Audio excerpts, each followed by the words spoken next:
আমি টমেটো ভর্তা বানাচ্ছি, দেখেন আমি আমার স্টাইলে দিয়ে দিলাম পেঁয়াজ। হ্যাঁ, পেঁয়াজ, তারপরে দিয়ে দিব ধনিয়া পাতাও, এই যে দেখেন, না একটুই করে নিই। দিয়ে দিচ্ছি স্বাদ মতো লবণ। হ্যাঁ, হয়েছে, আর বেশি না। তারপরে এতটুকু দিয়ে দিচ্ছি চিলি ফ্লেক্স। তারপরে সরিষার তেল তো আমি আগে দিয়েছি, সরিষার তেল আছে, এখন একদম অল্প দিব, অল্প অল্প, হ্যাঁ এই পরিমাণ দেখছি, কারণ বেশি দিলে ভাল লাগবে না। তারপরে দেখেন হয়ে যাচ্ছে, কারণ পেঁয়াজটাকে একটু ভুনে নিচ্ছি যাতে যেন এটা যেন মানে এখন তো গরম, গন্ধ হয়ে যায়, নষ্ট হয়ে যায়, যেন নষ্ট না হয়, যেন খাওয়া যায় এর জন্য।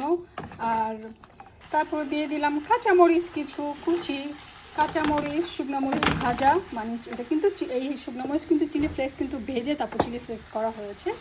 তো হ্যাঁ, হাতে কিন্তু আর মাখতে হলো না, কোনো ধরাধরি নেই, কিছু নেই। আপনি পাতিলার মধ্যে যে কড়ার মধ্যে বেগুন টমেটো করবেন সেটার মধ্যে সব কিছু দিয়ে এখন দিয়ে দিচ্ছি ধনিয়া পাতা।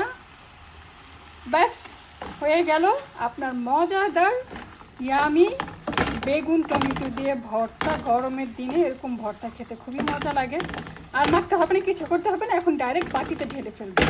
হাতে মাখামাখি ছাড়াই একদম স্ট্রেট হয়ে কড়াইতে আপনি ভর্তা বানিয়ে, আমার এই নতুন টেকনিকটা যদি আপনাদের ভালো লাগে প্লিজ কমেন্ট করবেন। আমি তো এত বড় রাঁধুনি না, বাট তারপরে যে টেকনিক আজকে খাটানো, আমি তো আমার নিজের উপরে ফিদা হয়ে গেছি। এত বুদ্ধিমান কবে থেকে মৌসুমি হয়ে গেল, রাঁধুনি কীভাবে হয়ে গেল, এটা কীভাবে আমি ফার্স্ট টাইম এভাবে বুদ্ধি খাটি, নিজে থেকে নিজেই বুদ্ধি বের করে, দেখেন বুদ্ধি বের করে নিজেরটা নিজে একদম, হাতে কোনো ধরাধরি না, কিছু নয়, হাতে চলবে না, কিচ্ছু হবে না।